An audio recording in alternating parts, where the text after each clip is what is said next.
It's getting a little bit of dust on the AP jersey because I only wear it when they win, so I get to wear it today. Last night was the first Friday for high school football action, and today girls volleyball teams get their seasons going with some early non-conference play.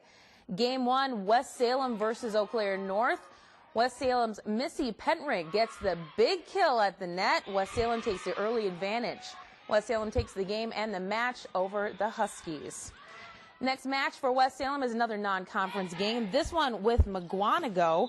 Game 1, Brittany Hillman backsets to Devin Detmering. She gets the huge kill right there that cuts the lead 6-4. McGuanago too tough in this one. Taylor Dunklaw sets up Tess Vancouver for the spike. West Salem can't return that one. Indians take the game. The Fairmont Cardinals are flying high lately, ranked 3rd in the Class 3A poll and undefeated at 6-0. Tonight the Cards could go to 7-0 and share the new Southern Minnesota Alliance Conference title with a win over St. Peter. We go now to the game, 1st and 10 with under 5 minutes left in the half. Quarterback Eric Hugeson with the fake. He throws down to John Abel for the Cardinal touchdown. The Saints looking to their defense for a little help, and they'll get it when St. Peter's Matt Miller takes down Hugeson for the sack. But a little D wasn't going to stop the Cardinals tonight. 45 seconds left in the second. Hugeson hands off to Woobna for another Fairmont touchdown. The Cards up 27-6, and they would go on to win tonight also 42-6. The Brewers are back in action tonight after knocking off Pittsburgh 8-6 last night. Despite dropping 6 of their last 8 meetings with the Pirates, the Crew looks to keep its postseason hopes alive with another win tonight. Milwaukee hosting Pittsburgh. Bottom of 3, Brewers up 1-0 and looking for more. Bases loaded for Prince Fielder. He draws the walk. Felipe Lopez trots home. Brewers take the lead 2-0. Now bottom of 6, game tied 3-3. Jody Groot rips the Kevin Hart offering to right. Jason Kennel scores on the play. Brewers retake the lead. Bottom of 8 now. Milwaukee adds an insurance run. Escobar singles up the middle and scores in from third. Brewers now lead 7-3. Milwaukee rolls in this one. 7-3 is the final. Brewers go for the series sweep tomorrow. The Packers posted another preseason win last night in Arizona, beating the Cardinals 44-37 in a late-night shootout. Green Bay racked 408 total yards and put up 44 points. However, the second-team defense stumbled in the second half. They'd give up a whopping 563 total yards, including 455 through the air. Head coach Mike McCarthy says they need to correct some things on defense, but overall, he's happy with the win.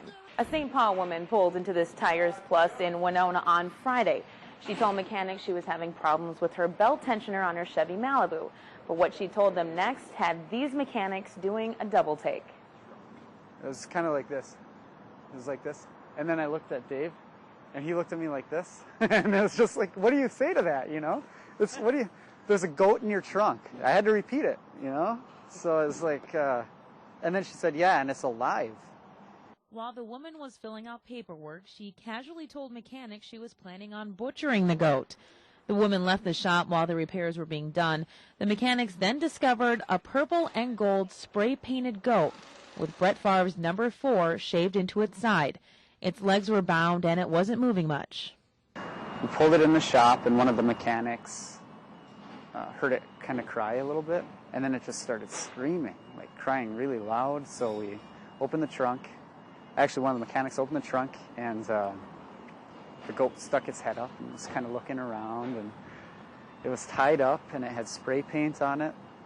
Prusi then called animal control, who arrived just as the woman was coming back to pick up her car. They took possession of the goat, who was then checked out by a local vet and given a clean bill of health. It was animal cruelty to put it in a trunk to transport it. And when she gave us her address, it was a St. Paul address. So we assumed she was driving to St. Paul with a goat in her trunk. The goat, now named Brett, has been adopted by a family living in Oliva, Wisconsin, where it is roaming with 15 other goats on 110 acres of farmland. The number 4 is back in Wisconsin once again. In Winona, Jordann Rylance, News 19. It's something every little sister has to deal with.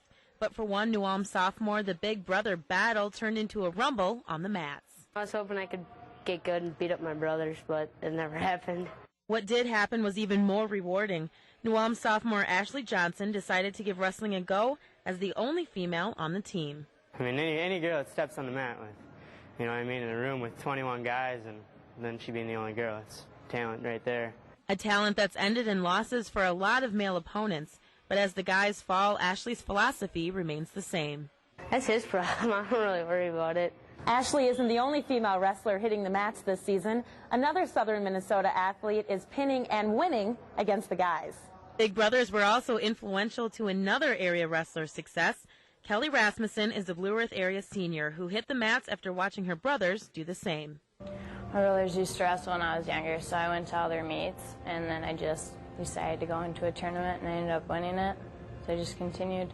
The winning continued for Kelly. She's a 3-year varsity wrestler and was named conference champion last year in her weight class.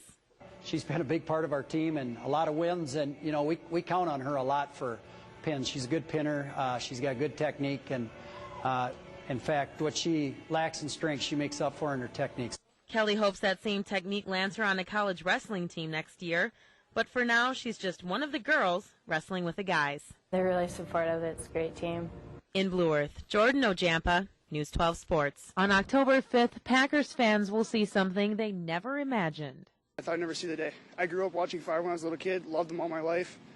One of my goals when I was a little kid, best present I ever got for Christmas was a Favre Packers jersey. Now I won't even wear the thing. So it's kind of personal.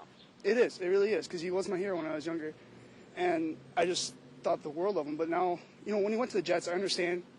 You retire, come back, whatever. I love playing football myself, and I can understand the feeling. But there's so many more teams in the NFL. Why do you have to pick the Vikings? Number 4 in purple and gold. Some Favre fans are confident the 3-time MVP still has the arm to lead any team to a division championship or even a Super Bowl. For him to come back again for the Vikings, all it's going to do is really up the ante. It's going to make it a lot more friction between the Vikings and Green Bay Packers. And Green Bay Packers is what they need. They need that spark from Brett Favre on the other side of the team to see what they can do up against.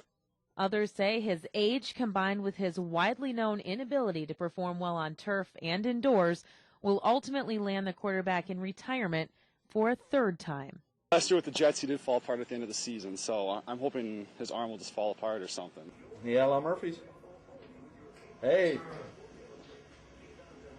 Isn't that terrible?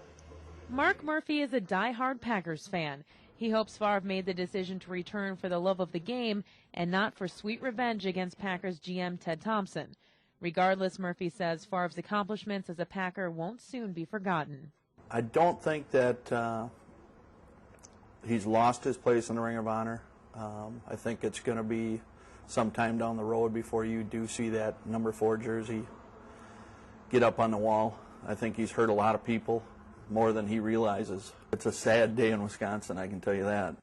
A lot of Favre fans supported his decision to come out of retirement to play for the Jets, but Favre making calls from the opposing line of scrimmage for the first time in 16 years is not sitting well with Packers fans. I absolutely hate the idea.